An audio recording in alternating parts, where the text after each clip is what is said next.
Got the Texas part down. I kid. Good to have you with us, Will. Max, I want to start with you here. As you just heard Johnny Manziel saying he and Baker Mayfield are different people. Do you think the comparisons of those two are fair? On the field, yes, they're fair. Off the field, no, they're not fair to Baker Mayfield. And I think that's what Manziel is really saying. Don't let my screw-ups in my personal life paint the picture of Baker Mayfield simply because on the field there's some similarities. Of course there's some similarities on the field. Undersized guys at their best when the play breaks down, you could say.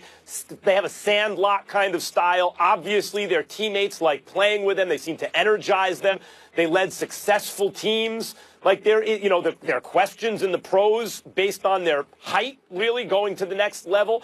But Manziel, there were pictures of him with a rolled-up dollar bill in a bathroom before he ever played it down in the NFL or even practiced. So Manziel is saying, look, he says that he's bipolar, suffers, he's trying to cope with alcoholism and struggling with it, all these kind of things. And just because there are similarities on the field, and of course Baker Mayfield seems to be emotional at times and has crossed the line in terms of good taste at times, according to some on the field.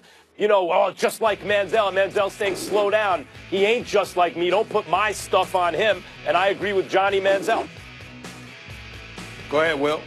I don't think it's a fair comparison. I think it's completely and utterly base, and I think it's not fair, Max, just off the field, but on the field as well. The only thing that they have in common, honestly, is that they're white quarterbacks from small towns in Texas that played in the spread offense in college. But the truth of the matter is the product that they played in, their output, and who they are on the field is vastly different, just like who they are off the field. This comparison comes on a couple levels. First of all, off the field, this is about emotional maturity. Johnny had issues about partying. Johnny had issues about going out. Johnny had issues about work ethic. None of those things really apply to Baker Mayfield. All reports are on Saturday nights in high school and at Oklahoma, Baker Mayfield's holed up playing video games, that he wants to be a Halo, professional video gamer, if football doesn't work out. It's not really worried about drinking and partying with Baker Mayfield. Now, is he emotionally immature? There's some worries about that, but he's emotionally immature in the way that Phillip Rivers might be described that. Fiery, competitive, taunting his opponents. Not emotionally immature like can he handle his business. The guy's handled his business twice at two different programs. He's walked on twice, made the team twice, become starter twice, became a top 5 Heisman finalist 3 times. And Max, as to the on-the-field part, look, they're different. Johnny was, what you just said, drawed up in the dirt, schoolyard, ran for 1,400 yards. When it all breaks down, it breaks down every play because he wanted it to. Baker delivers the ball on time, where it's supposed to be. I agree with that too. But there are similarities. He's in the film room. By every coach's estimation, he's dedicated. He wants to be great. He doesn't cut corners. This guy is simply a different quarterback with different, let's call them, emotional maturity issues than Johnny Manziel. I actually think it's really sloppy to compare these two. There's other quarterbacks from Texas. Nick Foles is from Texas. Drew Brees is from Texas. I don't get it at all. I got bad news for y'all. The comparisons are absolutely fair. They're just not accurate, but they're fair. Why? Because guess what? Like you said, Will, both are white. Both look similar. Both got into issues as they were playing college football, although one was of a legal variety, other was just a little behavioral issue, or whatever the case may be. I happen to like Baker Mayfield. I think he should be one of the top players taken in the NFL draft. I think that a lot of the stuff that's been bloviated about him is unfair, but nevertheless, it doesn't mean that it doesn't warrant a conversation about where the comparisons lie. Because when you look at Baker Mayfield on the field, you thought about Johnny Manziel because of size, because of ethnicity, because of playing style, et cetera, But also when you looked at it off the court, you have to take into account the fact that if somebody precedes you and they have some of these questions about themselves based on their on-the-field play and their physicality, and then you also point to behavioral issues that have you questioning whether or not they're worth the risk. Even though it's completely different situations, it still conjures up those thoughts. How do we know this? Because NFL aficionados brought it up themselves. Because if that's the reality, then that's the reality. You don't get to escape from that. Not to mention the fact that a lot of times, you know what, listen, it might not be fair, but you have black athletes that are compared to predecessors all the time. It happens with black, white, Hispanic. The list goes on and on. If you find yourself in a kind of situation that conjures up questions and you remind somebody in any way of somebody who came before you where those same kind of questions existed, that's where the comparisons come from. Again, it's not accurate. I don't think race. Well, I don't think race or geography, at least for me, it doesn't play into it. Look, Manziel won the Heisman, right? And Baker Mayfield was a finalist.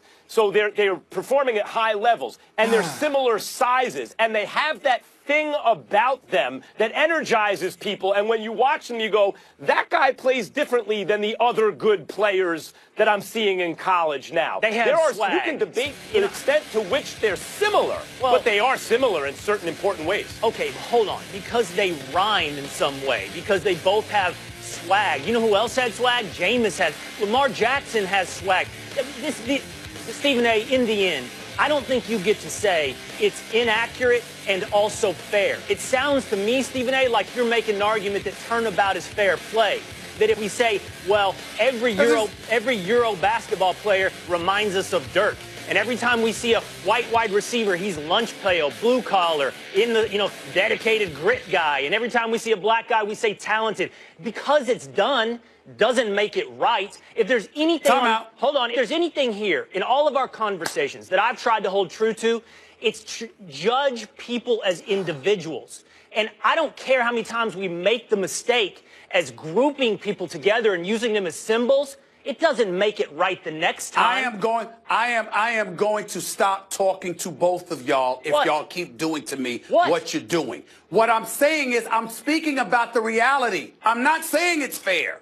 I'm not saying it's fair. I'm saying it happens. We just had a conversation. Hold on. Wait a minute. I'm talking about the comparison is there. In other words, it may not be accurate, but it's fair to have the comparison. Why? Just a couple of weeks ago, we were talking about Randy Moss in comparison to T.O.